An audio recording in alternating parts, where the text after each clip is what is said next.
Hello दोस्तों, स्वागत है आप लोगों का अपने यूट्यूब परिवार अरुण अकेडमी में। आज का टॉपिक है दोस्तों विशेषण। इससे पहले संज्ञा सर्वनाम वर्णमाला नहीं देखे हैं तो आप लोग जाकर प्लेलिस्ट में देख सकते हैं। बहुत ही शानदार तरीके से यूपीएसआई परीक्षा 2025 के लिए एसएससी बैच 1.0 के नाम से हिंदी की क्लास चलाई जा रही है। अगर आप लोग चैनल के माध्यम से नहीं जुड़े हैं तो जुड़ जाइए। चलते हैं, स्टार्ट करते हैं, बिल्कुल देरी नहीं करते हैं। देखिए विशेषण। विशेषण होता क्या है दोस्तों? वह शब्द जो संज्ञा या सर्वनाम की विशेषता बताए उसे विशेषण कहते हैं। तो विशेषण किसे कहते हैं?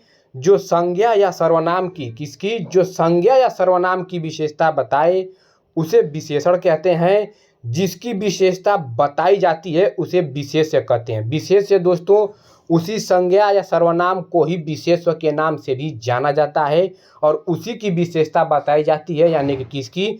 संज्ञा सर्वनाम की ही विशेषता बताई जाती है और उसी को संज्ञा सर्वनाम को ही विशेष्य के नाम से जाना जाता है। जैसे विशेषण इसमें काला घोड़ा, यानी कि घोड़ा क्या है दोस्तों? संज्ञा है, इसकी विशेषता बताई जा रही है काला के रूप में। उसी तरह दुष्ट बालक, सुंदर लड़की, पर्वतीय मैदान। तो चलते हैं, ये टॉपिक जो है बहुत ही शानदार तरीके से देखेंगे। और विशेषण के प्रकार क्या है? तो विशेषण के प्रकार कितने होते हैं? तो विशेषण के प्रकार 4 प्रकार के होते हैं। कौन कौन होते हैं? गुणवाचक विशेषण होता है, एक संख्यावाचक विशेषण होता है, एक परिमाणवाचक विशेषण और एक सार्वनामिक विशेषण होता है। तो इसी को दोस्तों बहुत ही ये एग्जाम में दोस्तों याद रखिएगा कि भूलिएगा मत। विशेषण के प्रकार डायरेक्ट पूछ देता है। तो विशेषण के कितने प्रकार हैं? तो 4 प्रकार हैं, यानी कि भेद भी पूछ सकता है। तो पहला चलते हैं, देखिए गुणवाचक विशेषण। तो गुणवाचक विशेषण क्या है उसे देख लेते हैं। जिन विशेषणों से पदार्थ के गुण, रंग, आकार, अवस्था, दशा, रूप आदि का बोध हो उन्हें गुणवाचक विशेषण कहते हैं। गुणवाचक विशेषण के भी भेद निम्न प्रकार के हैं। और वो भेद दोस्तों देखिए, दिशा हुआ, गुण डायरेक्ट हो जाता है इसी की गुणवाचक विशेषण की। और दशा हुआ, उसके बाद से रंग, आकार, काल और स्थान। ये सब क्या है दोस्तों? देखिए, ये अगर डायरेक्ट पूछेगा कौन सा विशेषण है तो ये जितने इसके भेद हैं सब ये गुणवाचक विशेषण है।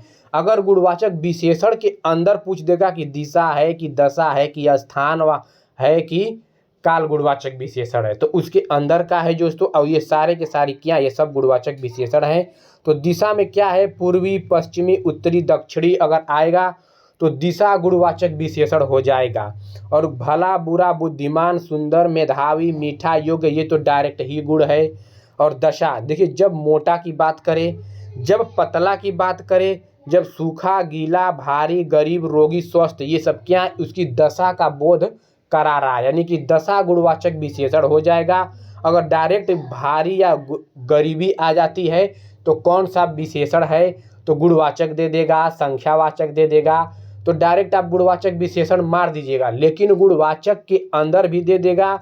जैसे कि गरीबी दिया है तो यह कौन सा है? दिशा गुणवाचक विशेषण है कि दशा गुणवाचक विशेषण है कि रंग गुणवाचक विशेषण है? तो याद रखिएगा, गुणवाचक के अंदर ये सब हैं, दशा, गुण, दिशा और ये रंग, आकार। रंग में क्या है? काला, पीला, सफेद, चमकीला, उजला, धुंधला, ये क्या है? रंग गुणवाचक विशेषण है। आकार में दोस्तों कौन कौन आएगा? गोल, चौकोर, त्रिकोण, लंबा, चौड़ा, बड़ा, छोटा, ऊंची, नीची, तिरछा, नुकीला, ये क्या है? आकार गुणवाचक विशेषण के अंतर्गत आएगा। काल गुणवाचक के अंतर्गत नया, पुराना, सनातन, भूत, भविष्य, वर्तमान, अगला, पिछला, प्राचीन, आगामी, साल भर, क्षणभंगुर। ये क्षणभंगुर बहुत ही इंपॉर्टेंट है, इसको ट्रिपल स्टार बना लीजिए। क्षणभंगुर कई बार एग्जामों में पूछा हुआ है। तो क्षणभंगुर कौन सा विशेषण है? तो ये तो क्षणभंगुर गुणवाचक विशेषण के अंतर्गत आएगा ही। लेकिन जब गुणवाचक विशेषण के अंदर जब पूछेगा और डीप लेवल में, तो ये क्या हो जाएगा? काल गुणवाचक विशेषण हो जाएगा। स्थान के अंतर्गत कौन से आएंगे दोस्तों? भीतर हुआ, बाहर हुआ, अंदर हुआ, ऊपर हुआ, दायां, बायां, देशीय, पंजाबी, बनारसी, गुजराती, राजस्थानी, भारतीय, अमेरिकी, इलाहाबादी, क्षेत्रीय, ये सब स्थान गुणवाचक विशेषण के अंतर्गत आएंगे। एग्जाम्पल देख लेते हैं, बगीचे में सुंदर फूल है, तो सुंदर क्या है? तो दोस्तों ये क्या हो गया, ये गुणवाचक विशेषण के अंतर्गत आ गया। मोटा आदमी आ रहा है, अगर संख्यावाचक विशेषण दे दिया, गुणवाचक विशेषण दे दिया, सार्वनामिक विशेषण दे दिया, तो आप लोग मोटा आदमी दे दिए तो गुणवाचक विशेषण हो गया। और जब गुणवाचक विशेषण के अंतर्गत पूछेगा कि ये बताइए ये स्थान है कि काल है कि आकार है कि रंग है, तो आप ये बताइए मोटा हम लोग क्या पढ़े हैं, यानी कि दशा। देखिए दशा यहाँ पे होगा, दशा में देखिए मोटा पतला सब ये दिया है, तो ये दशा गुणवाचक विशेषण के अंतर्गत आएगा। ऐसे क्वेश्चन बनता है।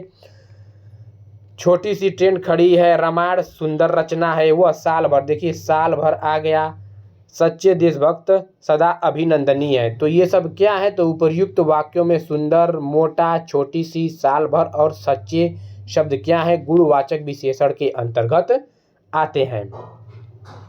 चलते हैं दोस्तों संख्यावाचक विशेषण देखते हैं, जिससे वस्तुओं की संख्या का बोध हो। क्या इसमें याद रखेगा? संख्या का बोध हो उसे संख्यावाचक विशेषण कहते हैं। यानी कि संख्या किसे कहते हैं? तो आप लोग जानते हैं 1 2 3 4 5 जितने हैं ये क्या है? ये संख्या है। तो दोस्तों जैसे कि 3 लड़के हुए, 3 यहाँ पे क्या हुआ? संख्या हुआ। 4 भाई, चारों भाई, यानी कि 4 क्या है? भाई। 4 संख्यावाचक हो गया। 10 गुने लोग, चतुर्थ वर्ग, हर एक नेता। संख्या विशेषण 2 प्रकार के होते हैं, ये भी दोस्तों निश्चित संख्यावाचक विशेषण और अनिश्चित संख्यावाचक विशेषण। जैसे कि निश्चित में निश्चितता का बोध करे, अनिश्चित में निश्चित की बोध न करे। तो निश्चित संख्यावाचक विशेषण ये निश्चित संख्या का बोध कराते हैं, जैसे 1 हुआ, 10 हुआ, 5 हुआ, उसकी 5 संख्या बताकर निश्चितता का बोध करा दिया, 10 बताकर निश्चितता का बोध करा दिया, 1 बताकर निश्चितता का बोध करा दिया। चलते हैं आगे बढ़ते हैं। देखिए अनिश्चित संख्यावाचक विशेषण, ये अनिश्चित संख्या का बोध करा, जैसे कई, अनेक, सब, बहुत। बहुत में दोस्तों कितना बहुत होगा पता नहीं, सब में कितना सब हैं, कितने लोग हैं नहीं पता। अनेक का यानी कि अनिश्चित, यानी कि निश्चित नहीं कर रहा है, 10 15 20 बताकर निश्चित नहीं कर रहा है, यहाँ पे अनिश्चित इसका बोध होगा। तो दोस्तों देखिए हम लोग पढ़े हैं संख्यावाचक विशेषण के 2 भेद होते हैं, निश्चित संख्यावाचक विशेषण और अनिश्चित संख्यावाचक विशेषण। तो निश्चित संख्यावाचक विशेषण के भी प्रकार होते हैं, जैसे कि प्रयोग के आधार पर निश्चित संख्यावाचक विशेषण 5 प्रकार के होते हैं, जो कि निश्चित संख्या के बारे में जानकारी देती है। निश्चितता के बारे में बताएगी दोस्तों। देखिए गणनावाचक विशेषण हो गया, क्रमवाचक विशेषण, आवृत्तिवाचक विशेषण, समुदायवाचक विशेषण, प्रत्येक बोधक विशेषण। दोस्तों जितने ये विशेषण के टॉपिक पढ़ाए हैं, सोचिए अगर ये पढ़ लेंगे, इससे ज़्यादा मतलब इससे और कहीं से ज़्यादा क्वेश्चन नहीं बनेगा, क्योंकि जो हम पढ़ा रहे हैं बहुत डीप लेवल के लिए पढ़ा रहे हैं। हर एक एग्ज़ाम के लिए दोस्तों यहाँ से प्रश्न ट्रेंड करेगा, क्योंकि ये नहीं है कि सिर्फ गुणवाचक संख्यावाचक ऊपर ऊपर पढ़ाकर हम निकल गए। नहीं, देखिए हम पढ़े हैं गुणवाचक के अंतर्गत क्या क्या क्वेश्चन बनता है, उसके प्रकार बने हैं। अब संख्यावाचक विशेषण में निश्चित संख्यावाचक विशेषण आया है, अनिश्चित संख्यावाचक।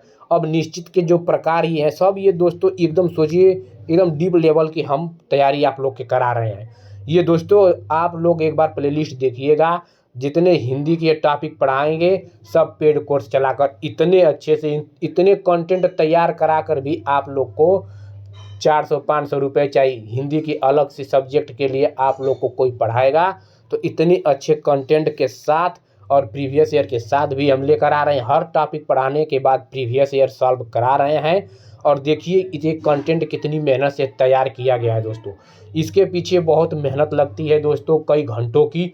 तो आप लोग जानिए कि बहुत मेहनत किया हुआ है इस पीपीटी को तैयार करने में, इस कंटेंट को तैयार करने में। अच्छा कंटेंट इसलिए तैयार किया हूँ कि आप लोग को पढ़ने में मज़ा आ जाए।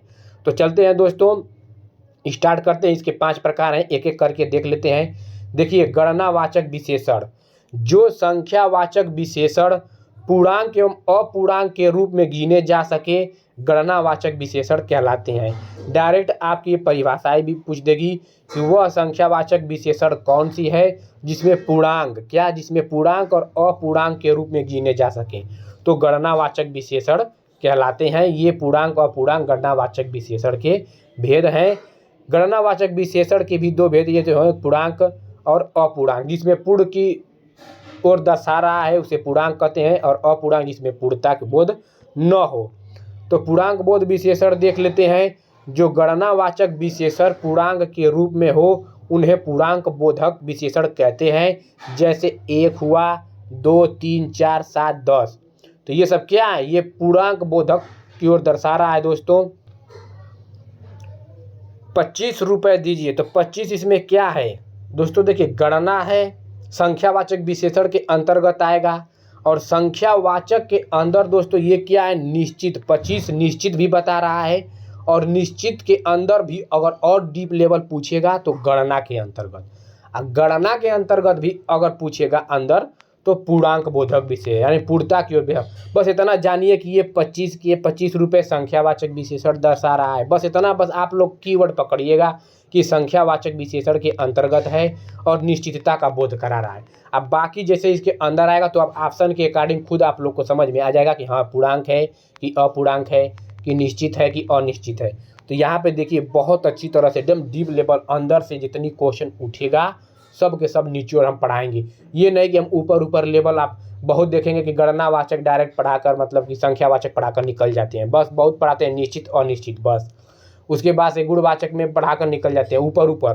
तो याद रखिएगा, बहुत ही अच्छी तरह से हम इसको आप लोग का ये सिलेबस पूरा करवाएंगे। राजू ने मुझे 2 पुस्तकें दी, तो 2 क्या हो, पूर्णांक है, वो भी निश्चित संख्यावाचक विशेषण।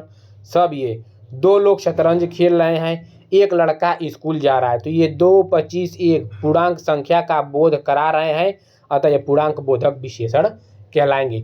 बहुत लड़के क्या करेंगे, संख्यावाचक विशेषण पढ़े रहेंगे और पूर्णांक के बारे में नहीं जानेंगे। पूर्णांक बोधक विशेषण आ गया, अब लड़के कहेंगे अब क्या करें। तो याद रखिएगा, जो आप लोग को पेड क्लास में नहीं पढ़ाया जाएगा, हम एकदम इतना अच्छे तरह से डीप लेवल अंदर से एकदम जहाँ से क्वेश्चन अंदरूनी से भी बनेगा वहाँ से क्वेश्चन आप लोग का नहीं छूटेगा। मेरा वादा है कि हिंदी एकदम आप लोग पूरी की पूरी निचोड़ पढ़ लें। एक बार पढ़ लेंगे, मैं ऐसा हिंदी का बैच लेकर आया हूँ कि एक बार पढ़ने के बाद और आप लोग को हिंदी पढ़ने की ज़रूरत नहीं पड़ेगी, बहुत ही शानदार तरीके से। तो चलते हैं अपूर्णांक बोधक विशेषण देख लेते हैं। जो गणनावाचक विशेषण पूर्णांक के रूप में नहीं होते हैं उन्हें अपूर्णांक बोधक विशेषण कहते हैं। जैसे आधा, पौना, सवा, डेढ़, ढाई, चौथाई। अब देखिए, अब ये आधा किलो चीनी, सवा रुपये चाहिए, ये सब तो आ गया निश्चित के अंतर्गत आ गया। अब कोई पूर्णांक अपूर्णांक नहीं पढ़े रहेगा तो कन्फ्यूज हो जाएगा। तो अब यही कह रहा हूँ कि बस इतना याद रखिएगा कि संख्यावाचक में निश्चित अनिश्चित है। अब जैसे ही निश्चित के अंदर ये सब पढ़ेंगे तो वहाँ पे ऑप्शन जैसे ही आप लोग को मिलेगा आप ध्यान से मार देंगे। तो बस एक से 2 बार इस वीडियो को देख लीजिएगा, पूरी की पूरी आप लोग को समझ में आ जाएगी। अगर और दोस्तों प्लेलिस्ट नहीं देखें तो जाकर देख लीजिए, बहुत ही शानदार तरीके से हम कराए हैं। तो क्रमवाचक विशेषण देख लेते हैं। जो संख्यावाचक विशेषण संख्या के क्रम को सूचित करते हैं उन्हें क्रमवाचक विशेषण कहते हैं। जैसे पहला हुआ, दूसरा, तीसरा, चौथा, 5वां, 10वां, ऐसे जब बनकर आएगा तो दोस्तों देखिए ये संख्यावाचक तो विशेषण है ये हैं और निश्चित संख्यावाचक विशेषण है, और निश्चित संख्यावाचक विशेषण के अंतर्गत ये आएगा अगर ये, तो क्रमवाचक विशेषण कहलाएगा। जैसे कि पहला लड़का यहाँ आए, दूसरा लड़का कहाँ गया, पंक्ति का तीसरा लड़का। तो पहला, दूसरा, तीसरा ये सब क्या है, ये क्रमवाचक विशेषण की ओर दर्शा रहे हैं। आवृत्तिवाचक विशेषण देख लेते हैं। जो संख्यावाचक विशेषण किसी संख्या की आवृत्ति को सूचित करे उसे आवृत्तिवाचक विशेषण कहते हैं। तो आवृत्तिवाचक में दूना, गुना, चौगुना ये सब लगा रहता है, याद रखिएगा। जैसे दूना, तिगुना, चौगुना, दोबारा, दुगुना, दोहरा, सौगुना आदि। मोहन तुमसे चौगुना काम करता है, निम्न में से चौगुना या निम्न में से कौन सी ये विशेषण है। तो अगर डायरेक्ट संख्यावाचक विशेषण रहेगा तो संख्यावाचक मार देंगे, अगर उसमें निश्चित संख्यावाचक पूछेगा तो आप निश्चित संख्यावाचक विशेषण मार देंगे। निश्चितवाचक संख्या के अंतर्गत ये सब इसके प्रकार पूछेगा तो आवृत्तिवाचक विशेषण। ऐसे ही क्वेश्चन तो दोस्तों बनता है।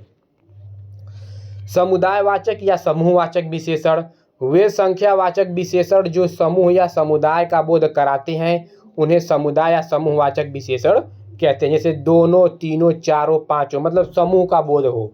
दोनों पेड़ सूख गए, दोनों में क्या है, दो समूह आ रहे हैं। तुम तीनों में, तीन में समूह बन रहा है 3 लोग का। चारों ने, वे दोनों स्कूल जाएंगे। यह सब क्या है, ये समुदाय या समूहवाचक के विशेषता बता रहे हैं। प्रत्येक बोधक विशेषण यानी कि जो संख्यावाचक विशेषण एक या अकेले का बोध कराता है उसे प्रत्येक बोधक विशेषण कहते हैं।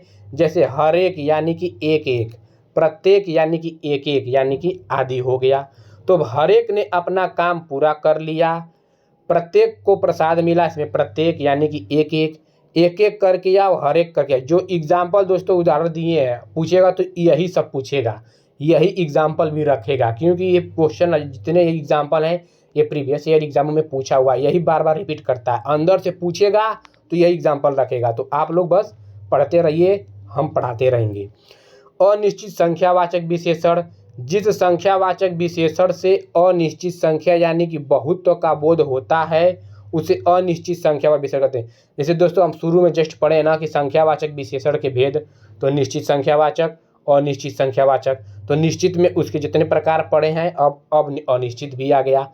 तो जैसे अनेक, कितने, कई, सभी, बहुत, ढेर सारे आदि, ये सब क्या है, अनिश्चित संख्यावाचक विशेषण हैं।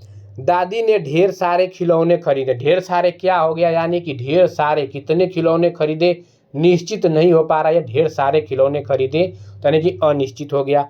कुछ बच्चे खेल रहे हैं, कुछ, कितने, कुछ खेल रहे हैं यानी कि अनिश्चित हुआ।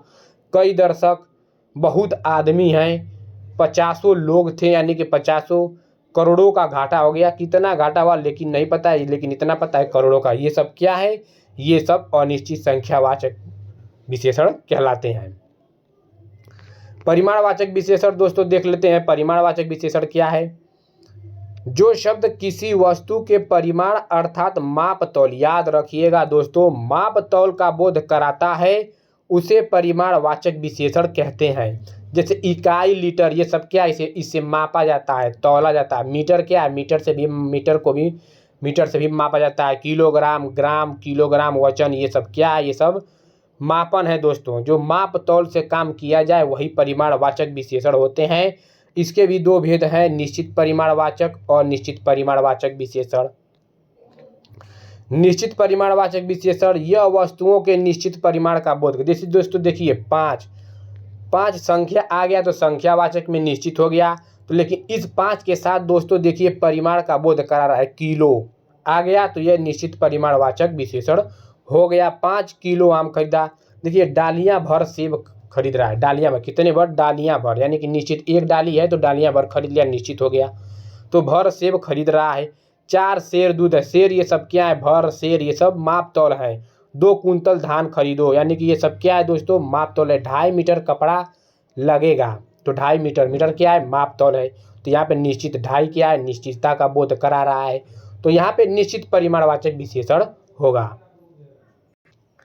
चलते हैं दोस्तों, आगे बढ़ते हैं। देखिए अनिश्चित परिमाणवाचक विशेषण, यह वस्तुओं के निश्चित परिमाण का बोध नहीं कराता है। जैसे थोड़ा नमक, ज़्यादा दाल, अधिक चीनी, पूरा आनंद, कम चाय, बहुत दूध। तो ये अनिश्चित परिमाणवाचक विशेषण का है। जैसे दोस्तों देखिए माप तौल तो इसके भी साथ आएगा, लेकिन यहाँ पे निश्चित का बोध नहीं करेगा, अनिश्चित। चाय में ज़्यादा चीनी है, मुझे थोड़ा नमक देना, कल मैंने पूरा आनंद लिया, दूध में कम पानी डाला करो, उसने सब धन लुटा दिया, आपने बहुत चाय दे दी। ये सब क्या है, अनिश्चित परिमाणवाचक विशेषण कहलाएंगे। चलते हैं, आगे बढ़ते हैं दोस्तों। सार्वनामिक विशेषण, विशेषण के रूप में प्रयुक्त होने वाले सर्वनाम को सार्वनामिक विशेषण कहते हैं। इसके भी 2 भेद होते हैं, मौलिक सार्वनामिक विशेषण, यौगिक सार्वनामिक विशेषण। दोस्तों बहुत लोग आप लोग को सार्वनामिक विशेषण बता के चले जाएंगे, तो याद रखिएगा इसके भी मौलिक सार्वनामिक और यौगिक सार्वनामिक होते हैं। दोस्तों एक बार पढ़ लेंगे तो आपको हिंदी पढ़ने की ज़रूरत और कहीं नहीं पड़ेगी। बस चैनल को लाइक, सब्सक्राइब, शेयर, कमेंट कर दीजिए कि आप लोगों को कैसा वीडियो लगा। जो सर्वनाम बिना रूपांतर के संज्ञा के पहले आते हैं उन्हें मौलिक सार्वनामिक विशेषण कहते हैं। यह घर मेरा है, यह किताब फटी है, कोई आदमी आ रहा है, दोस्तों यह वह कोई कोई ये सब क्या है? यह सार्वनामिक विशेषण है। कौन सा? मौलिक सार्वनामिक। अभी आप लोग कहेंगे कि सर कोई कुछ, तो आप लोग वहाँ पे सर्वनाम में भी बताए हैं कोई कुछ क्या है? अनिश्चित सर्वनाम। तो दोस्तों याद रखिएगा, ये संज्ञा के पहले आ रहा है तो सार्वनामिक विशेषण। और इतना भी याद रखिएगा कि जब अगर पूछेगा सर्वनाम से तो वहाँ पे पूछेगा कौन सी सर्वनाम है, ये कौन सी है। तो याद रखिएगा सर्वनाम का ऑप्शन देगा और यहाँ पे विशेषण का ऑप्शन देगा, तो कन्फ्यूजन मत रहिएगा। अगर भी दे भी देगा तो सर्वनाम का टॉपिक पढ़ लीजिए और इसको हम बता दे रहे हैं। देखिए यहाँ पे दिया है कि जो सर्वनाम बिना रूपांतर के संज्ञा के पहले आते हैं, जो सर्वनाम, तो सर्वनाम में हम क्या बताएं? यह वह बताए थे कि यह वह निश्चित सर्वनाम के अंतर्गत आता है। कोई कुछ क्या है? ये अनिश्चित सर्वनाम होते हैं। तो याद रखिएगा जो सर्वनाम आते हैं यह वह, वो दोस्तों इसके बाद संज्ञा नहीं आएगा। अगर सर्वनाम के टॉपिक में पढ़ेंगे तो देगा यह मेरा घर है, ऐसे देगा। तो यहाँ पे यह घर मेरा है, तो यह क्या है? यहाँ पे संज्ञा यानी कि सर्वनाम के पहले आते हैं, यही संज्ञा के पहले आते हैं। और संज्ञा के सर्वनाम के बाद अगर दोस्तों मेरा, मेरी, तुम्हारा, तुम्हारी ये सब रहता है तो वहाँ पे सर्वनाम आएगा। लेकिन अगर संज्ञा के पहले ये शब्द आ गए सर्वनाम, तो यहाँ पे सर्वनामिक विशेषण कहलाएगा। जैसे बच्चा क्या है? संज्ञा है। आदमी, किताब, घर, ये सब क्या है? संज्ञा है। तो याद रखिएगा कि जो सर्वनाम बिना रूपांतर संज्ञा के पहले आते हैं उन्हें मौलिक सार्वनामिक यानी डायरेक्ट दोस्तों सार्वनामिक विशेषण कहलाएंगे। लेकिन सार्वनामिक विशेषण के अंतर्गत ये मौलिक सार्वनामिक और यौगिक सार्वनामिक, जैसे ऐसा आदमी, कैसा घर, जैसा, ऐसा, कैसा, जैसा, ये सब क्या है? यौगिक सार्वनामिक विशेषण कहलाएंगे। तो आप लोग याद रखिएगा कि जो सर्वनाम रूपांतरित होकर, क्या रूपांतरित होकर संज्ञा शब्दों की विशेषता बतलाते हैं वह यौगिक सार्वनामिक विशेषण कहलाते हैं। ऐसा आदमी नहीं देखा होगा, कैसा घर चाहिए, जैसा देश वैसा बस, ये क्या है? सार्वनामिक विशेषण तो हैं लेकिन यौगिक सार्वनामिक और ये मौलिक। तो याद रखिएगा कि कैसे सर्वनाम में टॉपिक पढ़ाए जाते हैं, उसमें इसमें सर्वनामिक विशेषण कहलाएंगे। तो याद रखिएगा, ये सब बताए हैं बहुत अच्छी तरह से। विशेषण और विशेष्य में संबंध, ये क्वेश्चन बहुत ही इंपॉर्टेंट दोस्तों, ये हर बार ट्रेंड करता है। वाक्य में विशेषण का प्रयोग दो प्रकार के होते हैं, विशेष्य विशेषण और विधेय विशेषण। तो विशेष्य विशेषण क्या होता है और विधेय विशेषण क्या होता है, देख लेते हैं। विशेष्य विशेषण, विशेष्य के पहले आने वाले विशेषण को विशेष्य विशेषण कहते हैं। तो विशेष्य के पहले आने वाले, तो शुरू में ही हम बताए हैं कि विशेष्य किसे कहते हैं। तो संज्ञा सर्वनाम को ही दोस्तों विशेष्य के नाम से जाना जाता है। जैसे इसमें देखिए मनीष चंचल लड़का है, तो इसमें विशेष्य विशेषण कौन हुआ? तो चंचल क्या है? इसमें विशेष्य विशेषण हुआ, क्योंकि ये संज्ञा सर्वनाम यानी कि विशेषण, यानी कि विशेष्य के पहले, लड़का क्या है? संज्ञा है, तो संज्ञा सर्वनाम को ही विशेष्य कहते हैं। तो विशेषण के पहले आने वाले विशेषण यानी चंचल क्या है? विशेषण है। लड़का क्या है? लड़का विशेष्य है। यानी कि लड़का की विशेषता, जिसकी विशेषता बताई जा रही है, तो उसके पहले, विशेष्य के पहले अगर विशेषण आता है तो विशेष्य विशेषण होगा। राम होशियार बालक है, बालक की दोस्तों इसकी विशेषता बता रहा है, तो होशियार क्या है? विशेषण है। बालक क्या है? विशेष्य है, तो यहाँ पे विशेष्य। अगर विशेष्य के पहले विशेषण आएगा तो विशेष्य विशेषण होगा, और विशेष्य के बाद दोस्तों आएगा विशेषण तो विधेय विशेषण होगा, और क्रिया से पहले आएगा। अभी देख लेते हैं, सीता सुशील गृहिणी है, तो इसमें क्या है दोस्तों? गृहिणी है। सुशील कैसी है? सुशील है, तो सुशील विशेषण, गृहिणी विशेष्य हुआ। तो यहाँ पे विशेष्य विशेषण। विधेय विशेषण विशेष्य के बाद और क्रिया के पहले आने वाले विशेषण को विधेय। जैसे मान लीजिए मेरा कुत्ता काला है, कुत्ता क्या है दोस्तों? विशेष्य है। काला क्या है दोस्तों? विशेषण हो गया। इसमें क्या है कि विशेष्य के बाद, यानी कि कुत्ता क्या है? विशेष्य, यानी कि संज्ञा सर्वनाम के बाद जो विशेषण आएगा वो विधेय विशेषण। तो क्रिया से पहले काला, कुत्ता के बाद आ रहा है तो विधेय विशेषण हुआ। मेरी स्कूटर नई है, स्कूटर क्या है? विशेष्य का काम कर रहा है। नई क्या है? विशेषण। यानी कि आप लोग ये याद रखिएगा कि विशेष्य के पहले विशेषण आएगा तो विशेष्य विशेषण कहलाएगा, और विशेष्य के बाद विशेषण और क्रिया के पहले है तो वहाँ पे विधेय विशेषण कहलाएगा। तो आई होप विशेष से विशेषण और विधेय से विशेषण आप लोग को समझ में आ गया होगा। प्रविशेषण क्या है दोस्तों, देख लेते हैं। हिंदी में कुछ विशेषणों के भी विशेषण होते हैं जिन्हें हम प्रविशेषण कहते हैं। जो विशेषण की भी विशेषता बतलाए उन्हें प्रविशेषण कहते हैं। यानी कि विशेषण की भी विशेषता जो बतलाते हैं उन्हीं को प्रविशेषण कहते हैं। जैसे राम बहुत तेज लड़का है, तो बहुत क्या है इसमें प्रविशेषण है, क्योंकि तेज विशेषण है, तेज की विशेषता बता रहा है। तो यहाँ पे कहा है कि विशेषण की भी विशेषता जो बतलाए वो प्रविशेषण कहलाता है। तो याद रखिएगा, अगर दे देगा कि राम बहुत तेज लड़का है तो इसमें विशेषण कौन सा है, तो तेज दोस्तों विशेषण हुआ और इसमें प्रविशेषण बहुत हुआ। तो याद रखिएगा, और लड़का यहाँ पे क्या हो जाएगा, विशेष्य हो जाएगा। सीता अत्यंत सुंदर लड़की, अत्यंत प्रविशेषण, सुंदर विशेषण हो गया। कश्मीर सेब सिंदूरी लाल होता है, सिंदूरी लाल विशेषण, लाल की विशेषता सिंदूरी यानी कि प्रविशेषण। गरिमा बहुत चालाक लड़की है, चालाक क्या हुआ विशेषण और बहुत क्या हुआ प्रविशेषण। तो ऐसे क्वेश्चन दोस्तों बनता है, याद रखिएगा। विशेषण की तुलना अवस्था देख लेते हैं। बहुत यहाँ से भी बहुत दोस्तों, इसको भी ट्रिपल स्टार बना लीजिए। दो या दो से अधिक वस्तुओं या भावों के गुण मान आदि के परस्पर मिलान का विशेषण तुलनात्मक विशेषण कहलाता है। इनकी तीन अवस्था होती है, मूलावस्था, उत्तरावस्था और उत्तमावस्था। तो देख लेते हैं एक एक करके। देखिए मूलावस्था, यहाँ पे उत्तरावस्था, उत्तमावस्था, और फिर एक दोस्तों डायग्राम में बता दिए हैं मूलावस्था, उत्तरावस्था, उत्तमावस्था। तो आप लोग कन्फ्यूजन नहीं रहिएगा। मूलावस्था देख लेते हैं। इसमें विशेषण अन्य किसी विशेषण की तुलना न होकर सीधे व्यक्त होता है, मतलब किसी से तुलना नहीं की जाती है, सीधे व्यक्त किया जाता है। इस अवस्था में किसी विशेषण के गुण या दोष की तुलना दूसरी वस्तु से नहीं होती है। तो याद रखिएगा, मूलावस्था में तुलना नहीं होती है, उत्तरावस्था में दो व्यक्तियों में तुलना की जाती है। तो सुंदर, मधुर, वीर, अधिक, ये सब क्या है दोस्तों, ये सब मूलावस्था है। अभी दोस्तों आगे डायग्राम से हम लोग सब क्लियर कर देंगे। इसमें दो संज्ञा या सर्वनाम परस्पर तुलना व्यक्त की, यानी कि दो लोगों की तुलना की जाए तो उत्तरावस्था होता है, और तुलना न की जाए तो मूलावस्था। इसमें किसी एक वस्तु के गुण या दोष को अधिक बताया जाता है, यानी कि तुलना करेंगे दोस्तों एक दूसरे से तो अधिक बतैबे करेंगे।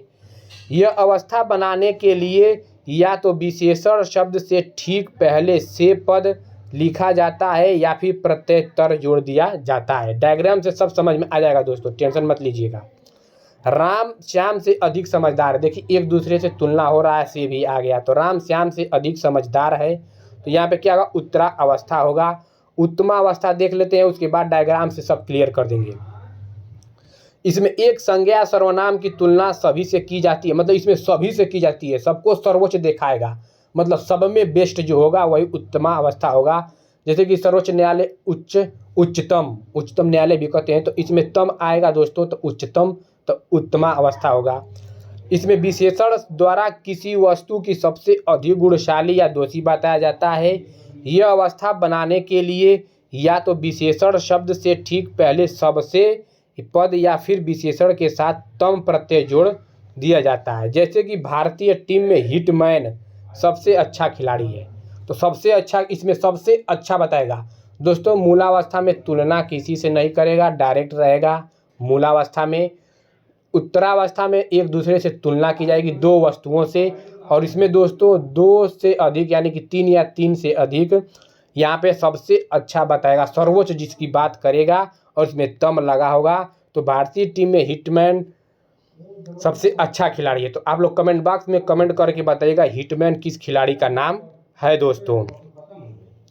देखिए मूलावस्था, उत्तरावस्था, उत्तमा देख लेते हैं। मूलावस्था उच्च है तो कह देगा कि इसको उत्तरावस्था में बदलिए तो उच्चतर हो जाएगा, उत्तमावस्था में बदलिए तो उच्चतम हो जाएगा, अधिक का अधिकतर और अधिकतम हो जाएगा, निम्न का निम्नतम और निम्नतम हो जाएगा, प्रिय का प्रियतर और प्रियतम हो जाएगा, श्रेष्ठ का श्रेष्ठतर और श्रेष्ठतम हो जाएगा। तो आई होप दोस्तों आप लोग को वीडियो अच्छा लगा हो। अगर अच्छा लगा हो तो चैनल को लाइक, सब्सक्राइब, शेयर, कमेंट कर दीजिए, जिससे हमें भी मोटिवेट मिलता रहे दोस्तों। ठीक है दोस्तों, आप लोग का बहुत बहुत धन्यवाद दोस्तों।